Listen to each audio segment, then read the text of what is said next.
Welcome back. The pandemic might have shut down performing arts centers and live theater all over the world, but there is plenty of activity at a treasured Fort Lauderdale landmark. I'm talking about the Parker Playhouse. The Playhouse is in the midst of a major $30 million makeover. CBS 4's Lisa Petrillo has a first look behind and in front of the curtain.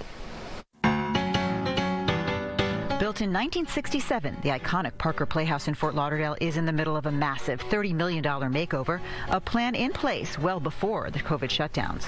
Dr. Lewis Parker built the Parker Playhouse all on his own. Construction occurred over a course of only 8 months, and the building opened in 1967.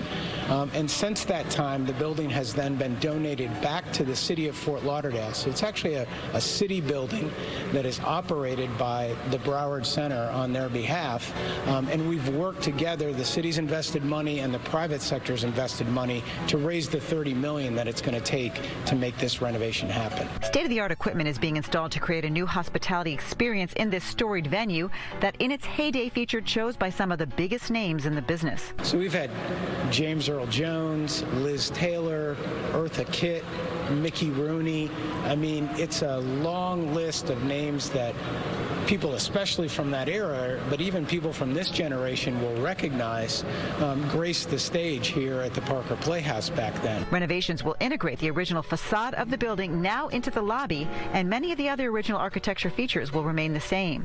The 1,100 seats will be all new, but the classic seating arrangement stays the same. And then completely restored and renovated all of our backstage spaces, brought in new sound and lights and technology, and really bringing the building up to what it needs to be for today's audiences and today's artists. So now, with theaters and performance arts centers still shut down, the Parker Playhouse has a plan in place when the curtain can rise again. So we've got our path forward, which is slow and steady and safe and comfortable for our audiences, performers, and staff, all with an eye on getting to that prize, which is returning to normal, 100% capacity in our theaters, and all those great touring productions coming through that everybody knows so well.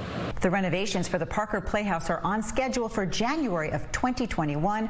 They have not yet booked the first opening night performance, as they and all of us await the exact date for live theater to reopen once again. I'm Lisa Petrillo, CBS 4 News. Pretty nice. We need to hear that, those steps toward normalcy, that it's going to get better eventually. And it'll be back bigger and better than ever. That's the hope.